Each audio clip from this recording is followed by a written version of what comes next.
ஹரி ஓம். ராதே கிருஷ்ணா. அறிந்து கொள்வோம் பகவான் நாமங்களை, தெரிந்து கொள்வோம் அதன் பெருமைகளை. பகுதி 155. இதில் 162வது திருநாமத்தை பார்க்க போகிறோம். இது விஷ்ணு சகஸ்ரநாமத்தின் 17வது ஸ்லோகத்தில் வருகிறது. ஸ்லோகம் 17. உபேந்திரோ வாமன பிராம்ஷோர் அமோக சுச்சிரோர்ஜிதக அதேந்திர சங்கிரக சர்கோ திருதாத்மா நியமோ யமக. 162வது திருநாமம். ஓம் திருதாத்மனே நமக. த சப்போர்ட்டர், அதாவது அனைத்து ஜீவாத்மாக்களையும் காப்பவர் என்று இதற்கு பொருள். தொண்டரடி பொடியாழ்வார். இவர் ஸ்ரீரங்கநாதனின் மேன்மைகளையும் அவனது திருநாம சங்கீர்த்தனத்தின் வைபவத்தையும் விளக்கும் விதமாக திருமாலை என்னும் பிரபந்தத்தை அருளியுள்ளார். திருமாலையை அறியாதார் திருமாலையே அறியாதார் என்று ஒரு தொடரே உள்ளது. இந்த தொடரே அந்நூலின் பெருமைக்கு சான்றாகும். அந்த திருமாலையில் அரங்கனை ஆனந்தமாக பாடிக்கொண்டு வந்த தொண்டரடி பொடியாழ்வார் திடீரென்று தனது குற்றங்களையெல்லாம் எண்ணி பார்த்தார். அரங்கனின் பெருமைகளையும் எண்ணி பார்த்தார்.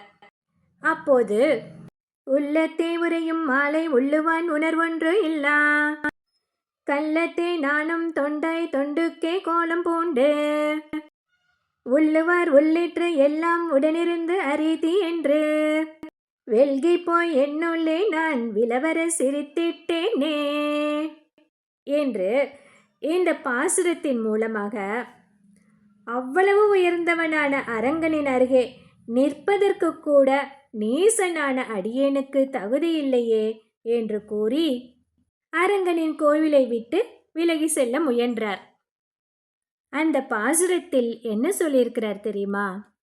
மனத்தில் வாசம் செய்யும் திருமாலை உணர்ந்தறியும் அறிவில்லாத கல்வனாகிய நான் உனது தொண்டனாய் உடலில் 12 நாமங்களை தரித்து சிந்திப்பவர்களின் சிந்தனைகளையெல்லாம் கூடவே இருந்து அறிகிறாய் என்று அறிந்து நானி எனக்குள்ளே என் அறியாமையை எண்ணி விலா எலும்பு நொறுங்கும்படி சிரித்தேன் என்கிறார்.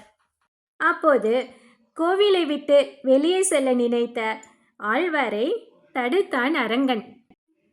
ஆழ்வீர், எங்கே செல்கிறீர் என்று கேட்டான் அரங்கன். இல்லை இல்லை, நீ மிகவும் உயர்ந்தவன், அடியேனோ மிக மிக தாழ்ந்தவன். உன் தொண்டன் என்று வேடமிட்டு கொண்டு கள்ளத்தனத்துடன் உன் முன்னே வந்து நின்று உன்னையே ஏமாற்ற பார்த்து விட்டேன். என் குற்றங்களை எல்லாம் எண்ணி பார்க்கையில் உனக்கு எதிரே நிற்கும் தகுதி கூட அடியேனுக்கு இல்லை. நான் செல்கிறேன் என்று தொண்டரடி பொடியாழ்வார் சொல்கிறார். அதற்கு அரங்கன், ஆழ்வேர், நான் திருவிக்கிரமனாக ஓங்கி உலகை அளந்தேனே, எதற்காக தெரியுமா என்று கேட்டான். அதற்கு ஆழ்வார், தேவர்கள் இழந்த ராஜ்யத்தை மகாபலியிடமிருந்து யாசகமாக பெற்று மீண்டும் அவர்களிடமே ஒப்படைக்க நீ உலகளந்தாய் என்று சொன்னார். மகாபலியுடன் போர் புரிந்து அவனை நான் எளிதாக வென்றிருப்பேனே, அல்லது எனது சக்கராயுதத்தை கொண்டு மகாபலியை வதைத்து இந்திரனை அவன் பதவியில் அமர்த்திருப்பேனே. இதற்காக நான் ஏன் உலகத்தை எல்லாம் தாவி தாவி அளக்க வேண்டும் என்று கேட்டான் அரங்கன். உண்மைதானே? ஆனால் அதற்கு ஆழ்வார் சொல்கிறார், மாயனான உனது மாயங்களை நீயே விளக்கி அருள வேண்டும், எனக்கு தெரியாது, நீயே சொல்லிவிடு என்கிறார். அதற்கு அரங்கன், எனது திருவடி ஸ்பரிசத்தால் அனைத்து உயிர்களுக்கும் பக்தி, ஞானம், வைராகியம் அனைத்தும் வளரட்டும் என்ற நோக்கில் உலகில் உள்ள ஜீவராசிகள் அனைவரின் தலைகளிலும் எனது திருவடிகளை பதிக்க நினைத்தேன். அவ்வாறு அனைவர் தலைகளிலும் திருவடி பதிப்பதற்கு மகாபலியையும் தேவர்களையும் சாதகமாக பயன்படுத்தி கொண்டேன். அப்போது நல்லவர் கெட்டவர், மனிதன் மிருகம், நாத்திகர் ஆத்திகர், கற்றவர் கல்லாதவர், ஏழை பணக்காரர் என்று எந்த ஏற்றத்தாழ்வும் பார்க்காமல் அனைவரையும் என் திருவடிகளால் தீண்டினேன் அல்லவா? இதிலிருந்து நான் யாரையும் குற்றம் கூறி விளக்குபவன் அல்ல என்று புரிந்து கொள்ளுங்கள். நீங்கள் உங்களையும் விளக்க மாட்டேன், என்னை விட்டு செல்லாதீர்கள் என்றான் எம்பெருமான். ஆஹா, என்ன ஒரு உள்ளம்! அரங்கனின் இந்த திருவுள்ளத்தை உணர்ந்த ஆழ்வார் மீண்டும் கோயிலுக்கு வந்து அவனை வணங்கி ஒரு பாடலை பாடினார். அந்த பாடல் திருமாலையில் 35வது பாசுரமாக வருகிறது. அது என்ன பாடல் என்று பார்க்கலாமா? தாவி என்று உலகமெல்லாம் தலைவிழா கொண்ட எந்தாய், சேவியேன் உன்னையெல்லாம் சிக்கென செங்கன் மாலே, ஆவியே அமுதே எந்தன் ஆறு உயிரணைய எந்தாய், பாவியேன் உன்னையல்லால் பாவியேன் பாவியனே.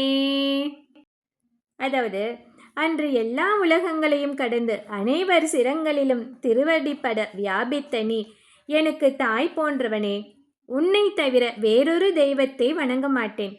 சிவந்த விழிகளையுடைய திருமாலே, உன்னை சிக்கென பிடித்து கொண்டேன்.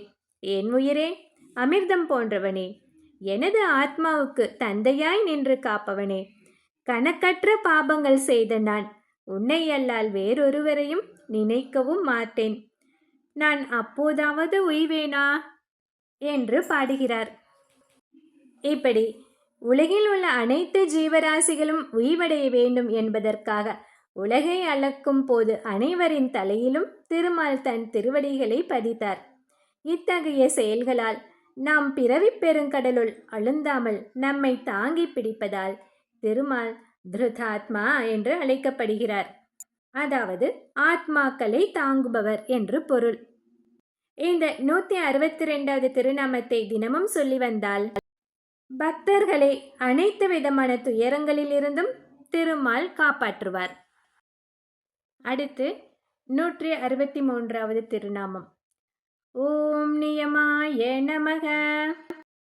பிரகலாதனுக்கு கூட கிடைக்காத ஒரு பாக்கியத்தை எம்பெருமான் அவனுடைய பேரனான மகாபலிக்கு அருளினார். அது என்ன என்று அடுத்த பகுதியில் பார்க்கலாம். ஹரி ஓம்.